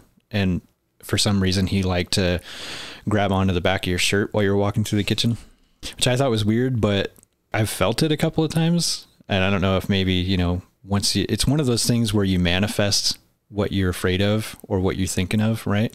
So I had several experiences walking through the kitchen where it felt like someone grabbed the back of my shirt and was yanking on it. And you turn around and there's nobody there. And you're like, what the fuck? I think your brain could send neurons down through the nerves, and hit the middle of your back and make you feel that.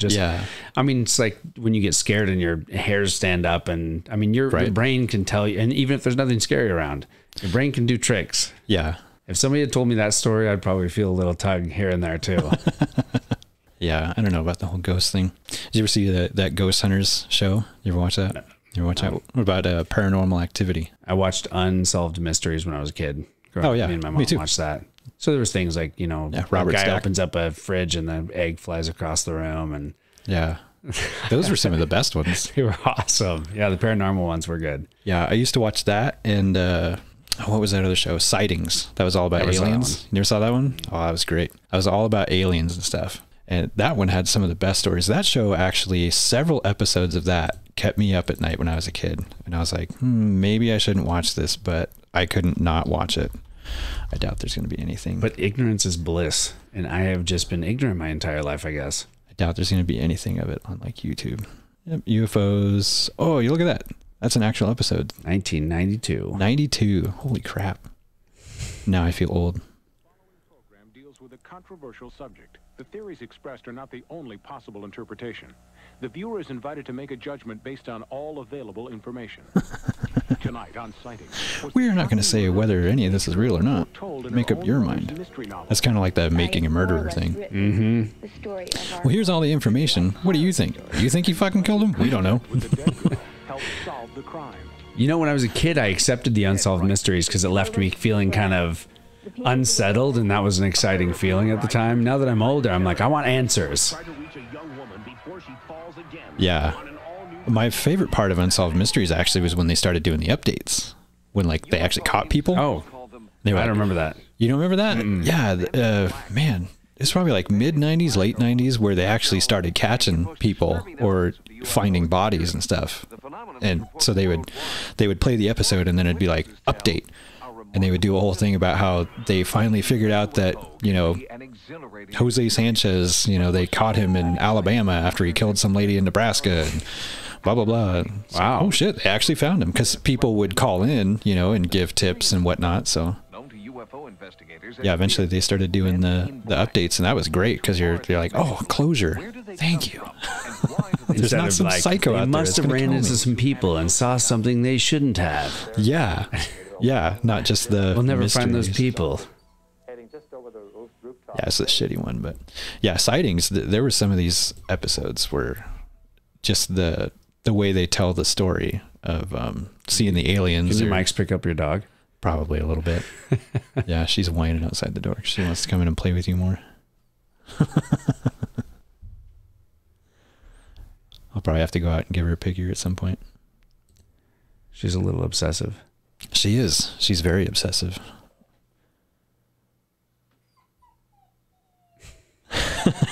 Yeah, I don't know if it can hear that or not. Can you play it back? Or do you have to just keep it going? Yeah, we just have to keep going. Oh, look at that. Forgot to hit that button. Oh, well. What do you mean you forgot to hit that button? Well, I got that going, but not that one. Hey, I'm still learning, man. It's all brand new shit. I was just listening to Bert Kreischer on Joe Rogan's podcast earlier today, and he was talking about how he sucks at math, and he was telling this joke about in math class in like high school.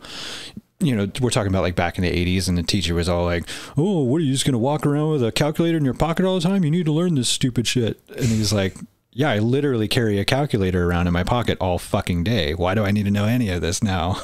It's true. I got Google and a calculator. Right? Yeah, we all have a calculator in our pocket at all times now.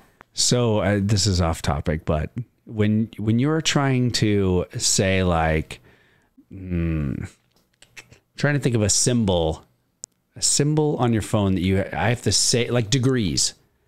Where do you find the degrees symbol? Because I have to just say, hey Siri, it was 24 degrees, or I have to say, voice text or something, say 24 degrees. But I don't actually know where the degrees symbol is in the phone or on the keyboard. I'm pretty sure on the keyboard there should be a button you can hit that gives you symbols. Yeah, there is. But yeah, I don't know if the degree one is in there. I don't know. Yeah, I don't know that I've ever seen it. So I'm so reliant on Siri helping me out and voice text. Oh yeah, I got one. Really? Yeah. So I hit the symbols key, and then there's another button that looks like it says 1/2, but it's one of two. So there's 2 pages of symbols. And on the second page, there's one that's the degree symbol. You don't say. Yeah. Yeah, you should see if Siri's got that shit. I don't know what iPhone's got going for it. Yeah. Look at that. 44 degrees. God, phones are so crazy. There's so much stuff on these. I have a missed call from you at 3:55. Yeah, you do. I was in here fucking with all the audio shit, trying to make sure this all worked. And my phone is on vibrate, when has been for like 2 years. I don't have it. You don't have it in there? Oh, you got to get an Android then. You should throw that shit in the garbage. I just say voice text 24 degrees. I'm kidding. I'm actually toying with the idea of going iPhone. Somebody just texted me. So the Miso Party starts with the population of the greater Boston area of Guadalajara, Mexico. And by the end, it's only the population of Coeur d'Alene, Idaho. Somebody just texted you that? Yeah, like it's a like excerpt from a text from like a book. Yeah. Do you have any stuff you want to share? Poetry? Poetry? Yeah. I've got poetry. I dig the shit you write, man. Have I read you some poetry? Yeah, a couple times. Oh wow. Yeah, you shared a couple things at Men's Group. Don't feel like you have to. That was a while ago. Yeah. We'll see what I have. Yeah, I just we were joking earlier. I'm not a writer, but it's the stuff that you write, man, it's usually just deep. I don't know where this line came from. Somebody could have told it to me and I wrote it in my notes. I could have thought it, or I could have read it on Pinterest. I don't know, but it says. It might be original, or you're plagiarizing fuck. Yeah. Okay. I think I just liked it and read it somewhere. It says, to fuck around is human. To find out is divine. Fuck around and find out. Mm-hmm. I like it. What are you listening to these days, music-wise? I'm onto Americana, folk. Americana? Tyler Childers. Oh, yeah. Zach Bryan. I love Tyler Childers. I've actually been... even Luke Combs. It's a little more country, but Going, I'm learning right now. Yeah, Luke Combs is awesome. I learned to sing... oh, god damn it. What song is it? Dude, I swear, my brain these days is just Swiss cheese, and I have no idea why. And I think it's probably because I've put so much effort so long into my job that, like, that's all my brain will handle now. You know what I mean? Like, and so now when I try to fill it full of other shit, it just won't stay in there. It just falls out. It's because for some reason we have this like internal priority. Yeah. And it shoves out all the stuff that it knows will not help us survive or, keep living. Yes. Which is also survive. I just decided to word it differently. It's so fucking annoying though, because when I try to remember stuff now and I used to have a really good memory, like really good. I have to take a moment and then tell somebody about it and then write about it and then read it aloud. And then it's stuck. But I cannot. I mean, I get shamed all the time by my girlfriend. She's like, "Don't you remember when, blah, blah, blah, and you were wearing that?" And I was like, "Nah, I don't, Yeah, I don't remember anything. I'm sure we had a great time. Yeah. I don't. Yeah, mine though is any more these days, I can't remember shit. I try, but I just don't. Every once in a while. You've retained too much already. Probably. I've filled it up with a bunch of useless shit that I don't really need. And yeah. Oh yeah, Beautiful Crazy. That's a great Luke Combs song. My favorite Luke Combs performance is Outlaw live. Outlaw. Yeah. That's a good one. Oh, The Kind of Love We Make. I learned how to sing that one at karaoke. I knew that one pretty good. Outlaw. Man, I can't remember that song either. I know I've heard it. Do Outlaw acoustic. Outlaw acoustic? Acoustic. That's the one. All right, there. I like that one a lot. Can I get an outlaw? Yeah, can I get one?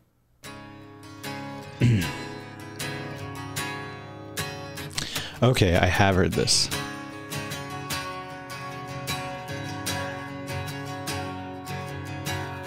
Dude, this is what introduced me to Luke Combs, this video. Have you ever heard his story? Mm-mm. Back in the day, it was a 6-gun and a 6-string. He has such a great voice. He did a podcast with a guy. I can't remember his name. Damn it, I can't remember anything. It'll come to me. But he talks about how when he was first starting, he went to, I think it was BMI Music, because he lived near them, and he went in there several times and pitched them just different songs that he had wrote. And so he went to college, and originally he was going to college for, I can't remember what he went for originally, but he ended up changing his major to criminal justice at one point, because he decided just halfway through school that, you know what, I kind of want to be a criminal investigator. So he changed his major, and then that didn't work out because he just got bored of it or just decided he didn't like it or whatever. But that whole time he was writing songs. So his whole first album is all the songs that he originally wrote in college. And he went to BMI several times to pitch his songs, and he played a couple for him. And every time they were like, you're not really that good. I'm sorry. And the cool thing about Luke Combs, he's such a fucking cool dude. Like, he doesn't let any of that bother him. He doesn't hold grudges or any of that. He's not like, fuck those guys. He's like, they saw probably hundreds of young, dumb kids like me a day trying to become something. It's hard to say who the next big thing is going to be. So, I mean, you got to say no to a lot of people who could potentially be very great. Yeah. So he doesn't hold it against him whatsoever.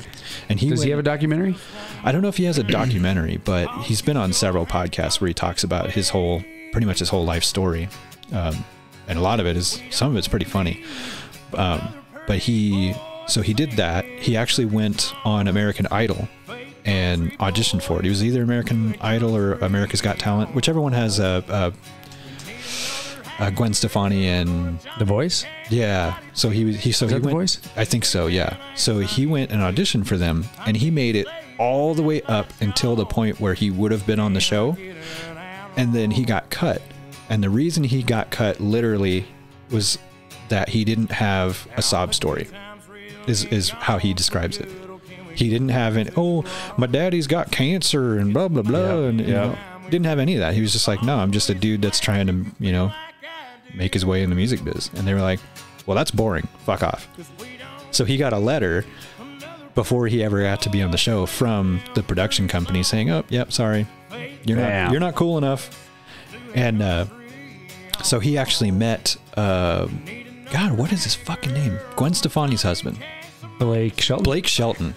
So he, later on, now that he's famous, he ran into Blake Shelton, and Blake didn't remember him. Nothing. He was like, yeah, remember me? I was on The Voice, you know, we talked several times, blah, blah. And Blake's like, no, sorry, nothing. And he's like, yeah, don't sweat it. I wouldn't remember me either. You see a lot of faces. Don't worry about it. And now he is literally breaking country charts and sales records. And he's only been doing this for about 10 years. Wow. It's insane. His story is crazy. How old is he? He's about my age, I think. 30 something, maybe. I don't know. Let's Google it. We got Google right here. I have to go home and make my kids dinner. Do you? Mm-hmm. That's probably a good idea. I haven't been home today. Oh, that's right. You had a bunch of appointments before this. How old is Luke Combs? I don't care about Luke Combs' wife. How old is Luke Combs? Oh, 32. 32, wow. Yeah, so he's been doing it just since after college. Okay. The story that he tells from just after. His net worth. Where does it say that? Down below. Yeah. Oh, yeah, his net worth. It's probably pretty big. He met his wife when he was doing one of the auditions at BMI. She used to work there. She was an office staffer. 32 years old. Born in 1990. Damn kids. There you go. Approximately 5 million, according to the interwebs. Oh, that's just cash, though. That's not his assets. Yeah, that's not holdings and assets and everything else. But yeah, I mean, 5 million in 10 years, approximately. That's not bad. Yeah, and it's a lot harder to make money as a musician nowadays. Well, yeah, there's so many fucking people doing it. Yeah, it's everywhere. Streaming. Yeah, it's nutty, dude. I mean, I haven't looked to see what the tier is for Spotify or Apple Music, that once you reach a certain amount of listeners, they pay you X amount of dollars, but I'm not sure what that tier is. Yeah, I don't know either. I'm still working on trying to get ads on there. Cool, man. Well, thanks for coming in. This was a lot of fun, dude. Yeah, thanks for having me. I really enjoyed myself. I feel a little wiser now. A little bit wiser? I don't know about a little bit wiser, but this is definitely a lot of fun, dude. Yeah, I'm glad you came in. And yeah, anytime you want to come back, dude, I'd be more than happy to have you. See you tomorrow. Tomorrow? All right, cool. Maybe not tomorrow. We should have one episode on just dating mishaps. Dating mishaps? Actually, yeah, that would be a good one. It'd have to be like a, private code you have to punch in to get into the podcast. Yeah. Well, I mean, I could start doing like secret episodes or something where like, people have to like pay to play, subscribe. I haven't done any of the subscription stuff yet because I just don't know how I feel about making people pay to hear my shit. Yeah. No. And you're trying to have fun with it. Yeah. And get your voice out there. I am though. I am going to do a special episode that I'm just going to put out there. That's it's going to be called 26 Minutes, and it's all about the statistics. This is just keep going. I have no idea what you just showed me. I typed in guys in the garage. I got guys we fucked. Yeah, awesome. It's all about the statistics of listenership, and like when you start to lose people on a podcast, it's very interesting to me. And while I kind of understand it, it just kind of irritates me how they not necessarily push, but they try to say that you should do things a certain way if you want to get anywhere and stuff like that. You know, It's the same with all the platforms. Exactly. It's same with everything that has ever been, whether it's television or whatever. You know, they want people to fit into a box in order to be popular. And Yeah. so this whole episode that I'm going to do, it's going to be about not fitting into a box. I find it interesting. I don't know if anybody spent else. the last 8 years trying to get into a box. And now you're trying to get out. Many boxes. All right. Brady Campbell, thanks again for coming in. Everybody, thanks everybody for listening. And Brady, I will see you again definitely another time. Thanks, buddy. Cut. Good.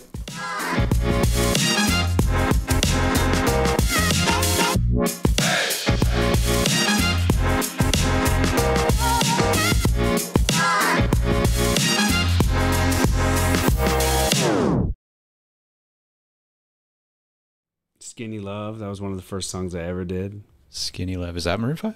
No, that's Bon Iver. Bon Iver. Oh, yeah. I would Bon never have guessed that.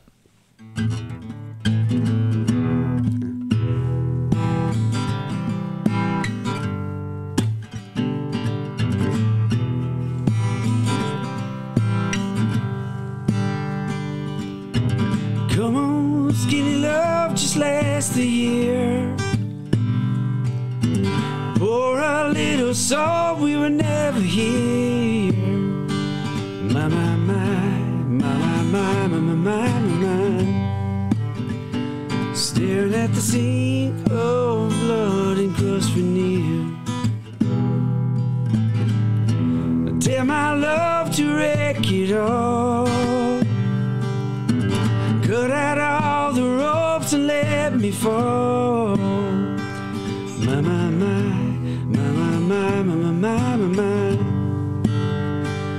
Right in the moment, this sword is told. Yeah, that song was one of the first.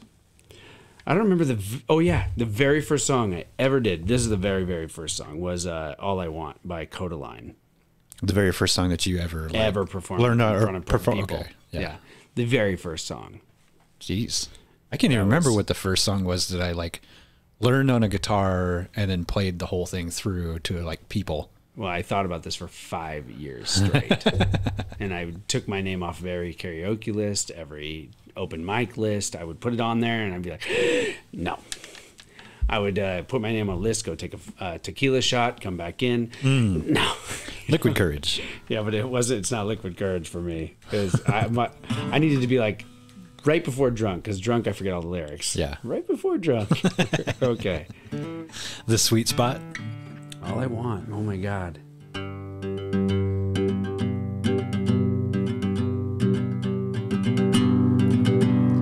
All I want is nothing more. To hear you knocking at my door. 'Cause if I could see your face once more,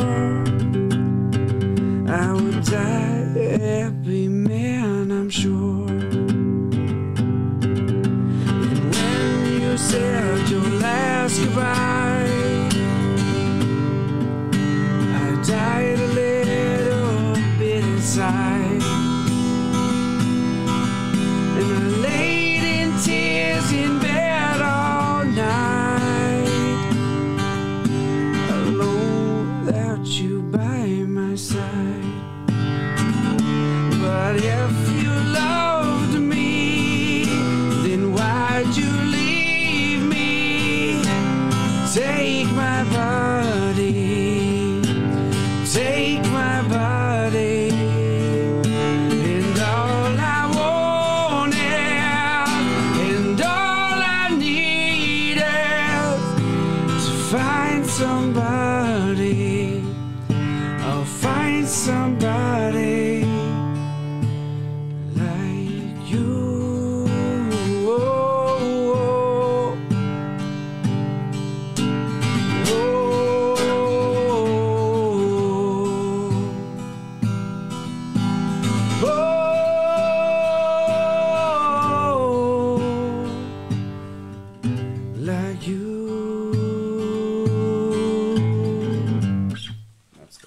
That was the first one. Nice. Yeah. That was a cool song. That is a good song, man. I have this whole list of old songs. I need to learn new stuff. Right. But his version of it, Billy Strings. Oh my God, what the hell was the name of the song we were just listening to? Oh yeah, Don't Think Twice. Yeah, so his version of it is really good. Oh, sounds like the wife's home. We'll have to wrap this up here pretty quick. This kid, though, can pick like a son of a bitch. What I love about watching musicians like him, his eyes are closed the entire time, and he doesn't miss one note. This kid has been playing since the day he was born. Yeah, you know what I look at when I see that? Yeah. I look at an introvert. Oh, yeah, for sure. Somebody that spends a lot of time alone. Right. But what's so fascinating to me is that people like him, he's not even playing an instrument. Him and that guitar are one. And he feels every note. He's not thinking about it. There's a big, he's a blues player, younger guy. I think he's in his 20s or 30s. If I watch this too long, I will stop playing guitar altogether. I will. So this guy, his name is, I think it's Crawfish something, or Billy Crawfish Bone or something. I don't know. He's a big black dude from down south, and that guy, he does a version of All Along the Watchtower that is fucking phenomenal. And he's the same way. He doesn't look at anything he's doing. He's got his eyes closed the whole time. And when he's playing a guitar, it's like watching Stevie Wonder play a piano. Like just his head movements and every note that he hits, like he's got his mouth open. He's like, he just feels every note. He's not even playing it. Did you watch American Idol with that guy that won it last year? I don't think Alejandro? So. No. Type in Alejandro audition. If I could spell right. American Idol, yeah. Alejandro. I've never seen that the first one? Alejandro Aranda? 4.3, yeah, the first one. Or the second. That one's 4.3 million, so that's got to be the one. All right. What's up? What's up, homies? How's everything? Super nervous about singing, so I would really... Everybody says that. I'm so nervous. I don't know if I'm any good.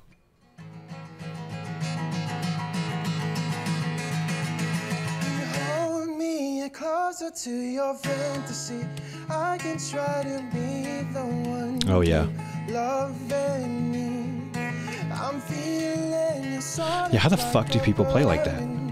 I feel it in my heart. Are you letting go of me now? I see and sing. Like the way that guy's fingers are moving.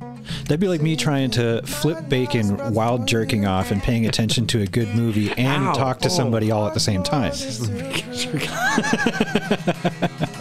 a terrible idea.